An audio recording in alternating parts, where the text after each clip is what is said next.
नमस्कार साथियों। आज 70,000 से ज्यादा युवाओं को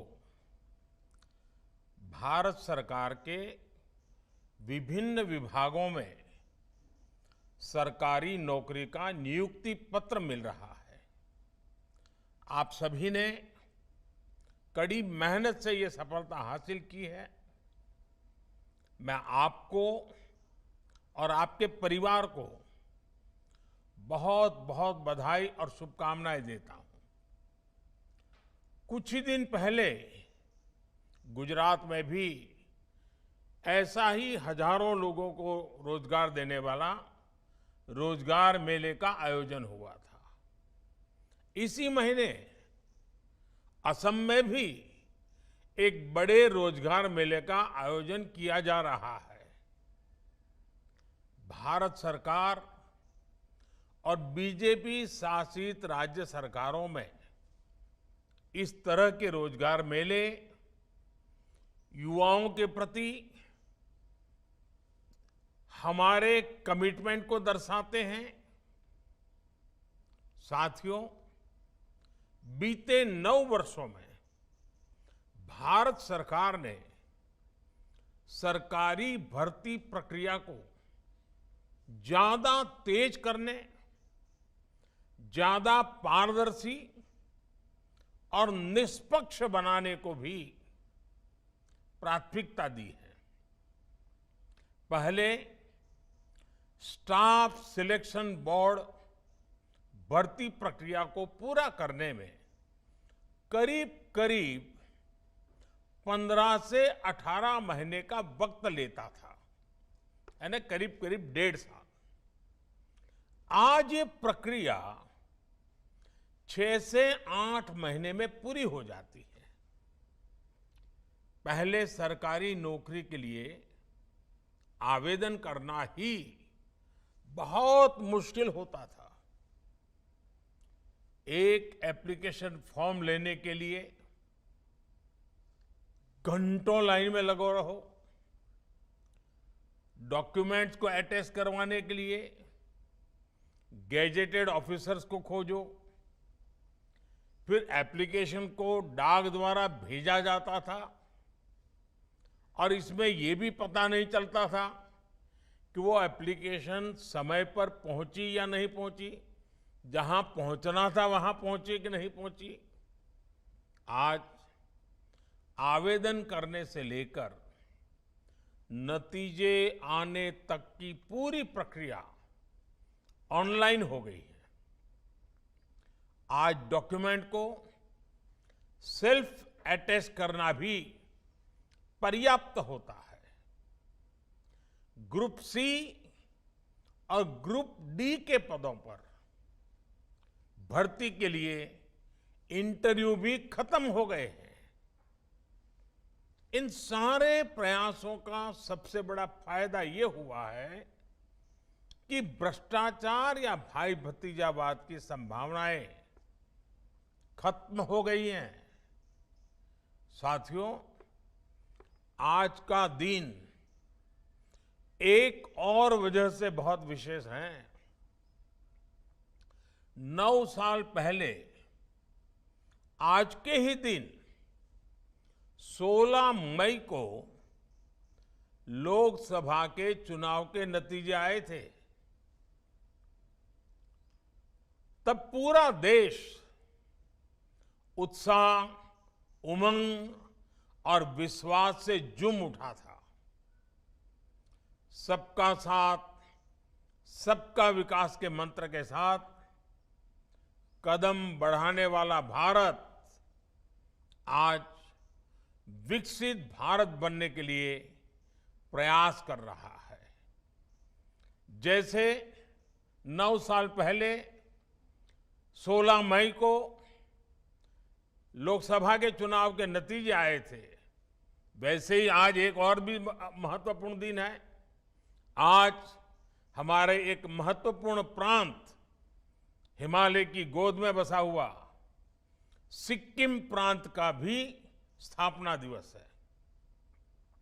साथियों, इन 9 वर्षों के दौरान रोजगार की नई संभावनाओं को केंद्र में रख करके सरकार की नीतियां तैयार की गई। आधुनिक इंफ्रास्ट्रक्चर का निर्माण हो, ग्रामीण क्षेत्रों का विकास हो या फिर जीवन से जुड़ी सुविधाओं का विस्तार हो, भारत सरकार की हर योजना, हर नीति युवाओं के लिए रोजगार के नए अवसर बना रही है। साथियों, बीते 9 वर्षों में भारत सरकार ने कैपिटल एक्सपेंडिचर पर करीब करीब 34 लाख करोड़ रुपए खर्च किए हैं मूलभूत सुविधाओं के लिए। इस साल के बजट में भी कैपिटल एक्सपेंडिचर के लिए 10 लाख करोड़ रुपए तय किए गए हैं। इस राशि से देश में नए हाईवे बने हैं, नए एयरपोर्ट, नए रेल रूट, नए पुल, अनगिनत ऐसे आधुनिक इंफ्रास्ट्रक्चर के निर्माण से भी देश में लाखों नए रोजगार बने हैं। जिस स्पीड और स्केल पर आज भारत काम कर रहा है, यह भी आजादी के 75 साल के इतिहास में अभूतपूर्व है। 70 साल में भारत में सिर्फ 20,000 किलोमीटर के आसपास रेल लाइनों का इलेक्ट्रिफिकेशन हुआ था, जबकि हमारी सरकार में बीते 9 साल में भारत में करीब करीब 40,000 किलोमीटर रेल लाइन का इलेक्ट्रिफिकेशन हुआ है, यानी डबल। 2014 से पहले हमारे देश में हर महीने सिर्फ 600 मीटर नई मेट्रो लाइन बिछाई जा रही थी।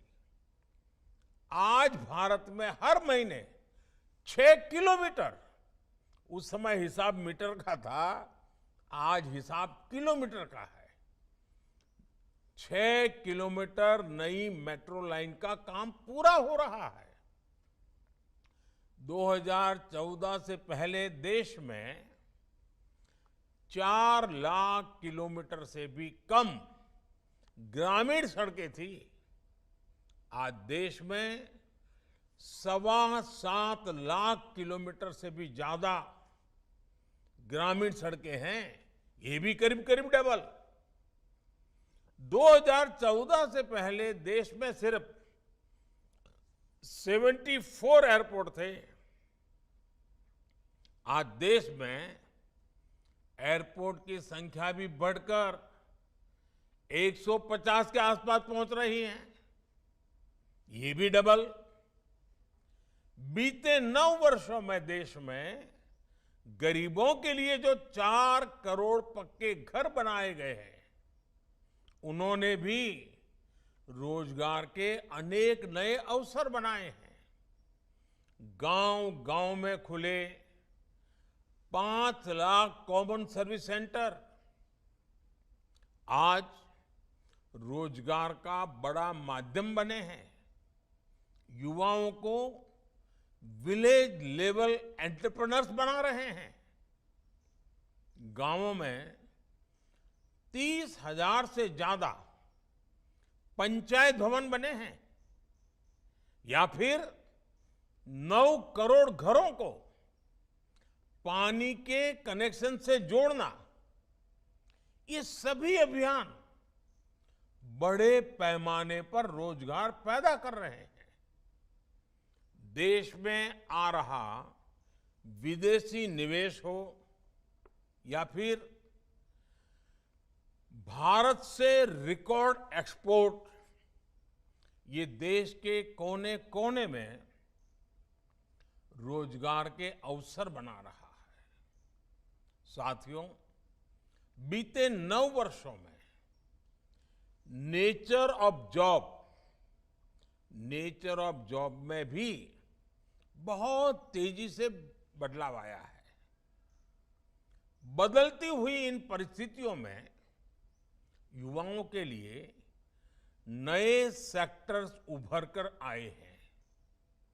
केंद्र सरकार इन नए सेक्टर्स को भी निरंतर सपोर्ट कर रही है। इन 9 वर्षों में देश ने स्टार्टअप कल्चर की नई क्रांति देखी है। 2014 में देश में जहां कुछ 100 स्टार्टअप थे, वहीं इनकी संख्या आज 1 लाख स्टार्टअप तक पहुंच रही है। और अनुमान ये है कि इन स्टार्टअप्स ने कम से कम 10 लाख युवाओं को रोजगार दिया है।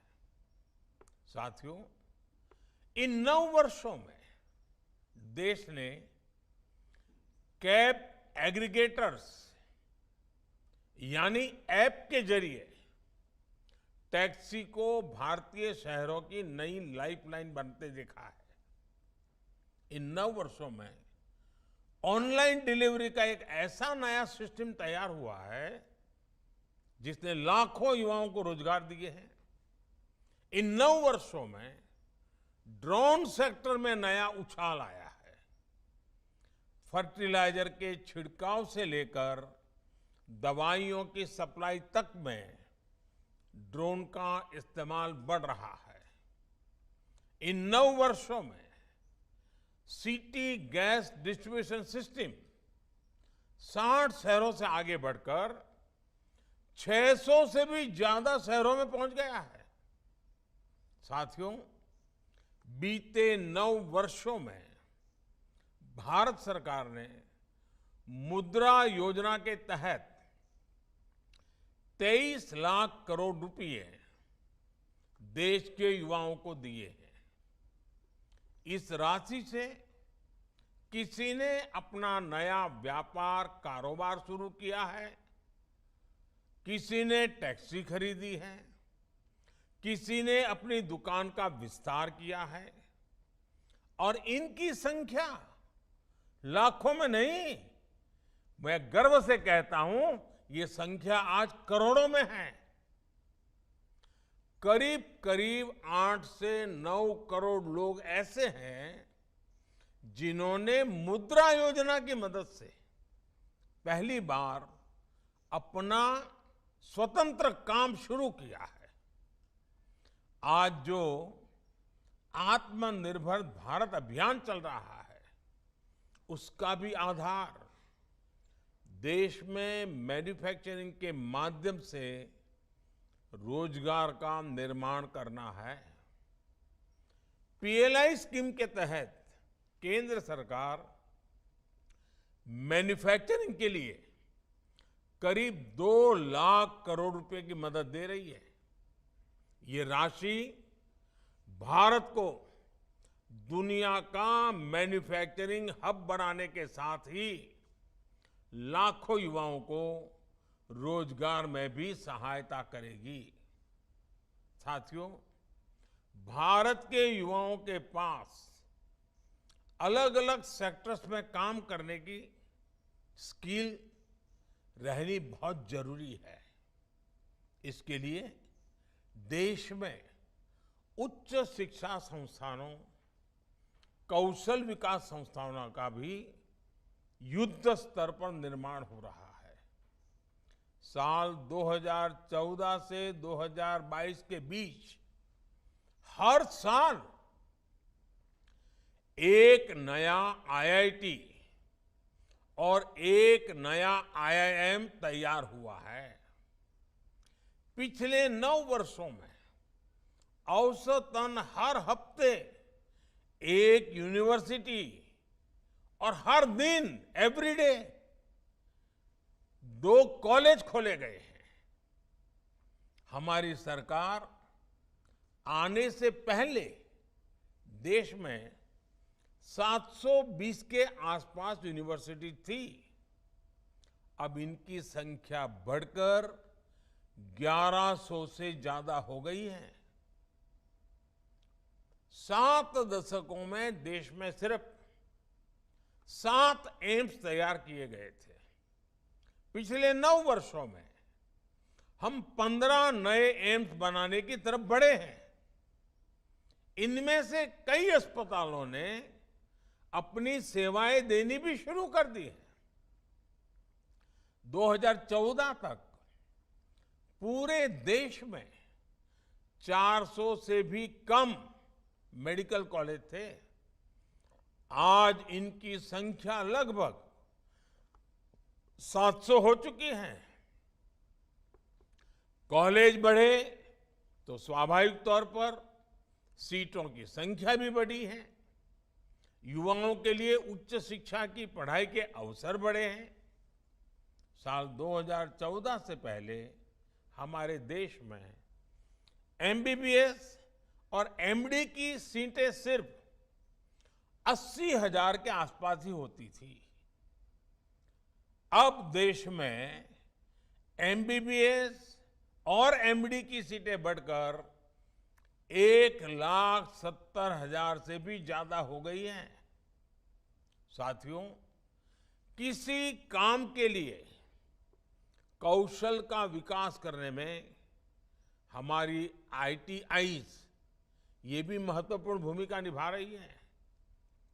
बीते 9 वर्षों में देश में लगभग हर रोज एवरीडे एक नई आईटीआई का निर्माण किया गया है। आज देश की करीब 15,000 आईटीआईज में देश की नई जरूरतों के मुताबिक नए कोर्सेज शुरू किए जा रहे हैं। पीएम कौशल विकास योजना के तहत अब तक 1.25 करोड़ से ज्यादा युवाओं को स्किल ट्रेनिंग भी दी गई है। साथियों, सरकार के इन प्रयासों से कितने ही नए सेक्टर्स में रोजगार के नए अवसर बन रहे हैं। मैं आपको सिर्फ एक उदाहरण देना चाहता हूं, ईपीएफओ का। अगर हम वर्ष 2018-19 के बाद के ईपीएफओ के नेट पेरोल के आंकड़ों को ही देखें तो 4.5 करोड़ से ज्यादा लोगों को फॉर्मल जॉब मिली हैं। एम्प्लॉयज प्रोविडेंट फंड ऑर्गेनाइजेशन का जो पेरोल डाटा है उससे साफ पता चलता है कि भारत में फॉर्मल जॉब्स में निरंतर वृद्धि हो रही है। फॉर्मल जॉब्स में इस वृद्धि के साथ ही देश में स्वरोजगार के मौके भी लगातार बढ़ रहे हैं। साथियों, बीते कुछ सप्ताह में जिस तरह की खबरें आई हैं वो भारत में इंडस्ट्री और इन्वेस्टमेंट को लेकर अभूतपूर्व पॉजिटिविटी को दिखाती है। कुछ दिन पहले ही मेरी मुलाकात वॉलमार्ट के सीईओ से हुई। उन्होंने विश्वास जताया कि उनकी कंपनी अगले 3-4 वर्षों में ही भारत में 80,000 करोड़ रुपए के सामान का एक्सपोर्ट करने लगेगी। हमारे जो युवा लॉजिस्टिक्स और सप्लाई चेन सेक्टर में काम करना चाहते हैं, ये इनके लिए बहुत बड़ी खबर है। सिस्को के सीईओ ने भी अपनी भारत यात्रा के दौरान मुझे बताया कि वो भारत में बने 8,000 करोड़ रुपए के प्रोडक्ट्स के एक्सपोर्ट का लक्ष्य लेकर चल रहे हैं। कुछ दिन पहले ही एप्पल के सीईओ भी भारत आए थे। भारत के उज्जवल भविष्य और खासकर मोबाइल मैन्युफैक्चरिंग को लेकर वो भी बहुत विश्वास से भरे हुए थे। दुनिया के मशहूर सेमीकंडक्टर कंपनी एनएक्सपी इसके टॉप एग्जीक्यूटिव भी हाल ही में मुझसे मिले हैं। वो भारत के सेमीकंडक्टर इकोसिस्टम के निर्माण और उसके सामर्थ्य को लेकर बहुत पॉजिटिव है। फॉक्सकॉन ने भी भारत में अनेक प्रोजेक्ट्स में हजारों करोड़ रुपए का निवेश शुरू कर दिया है। अगले एक सप्ताह में दुनिया की बड़ी कंपनियों के बहुत सारे सीईओ से फिर से एक बार मेरे मिलना होने वाला है। वे सभी भारत में निवेश के लिए जोश से भरे हुए हैं। ये सारी बातें, ये सारे प्रयास दर्शाते हैं कि भारत में अलग अलग सेक्टर्स में कितनी तेजी से रोजगार के नए अवसर बन रहे हैं। साथियों, देश में चल रहे विकास के इस महायज्ञ में इतने बड़े परिवर्तनों में अब आपकी सीधी भूमिका होगी। अगले 25 वर्षों में आपको अपने दायित्वों को पूरा करने के साथ साथ विकसित भारत के संकल्पों को भी साकार करना है। मेरा आप सबसे आग्रह है कि इस अवसर का भरपूर उपयोग करें। आज से आपके जीवन में सीखने का भी एक नया दौर शुरू हो रहा है। सरकार का बहुत जोर अपने कर्मचारियों के नए स्किल डेवलपमेंट पर भी है।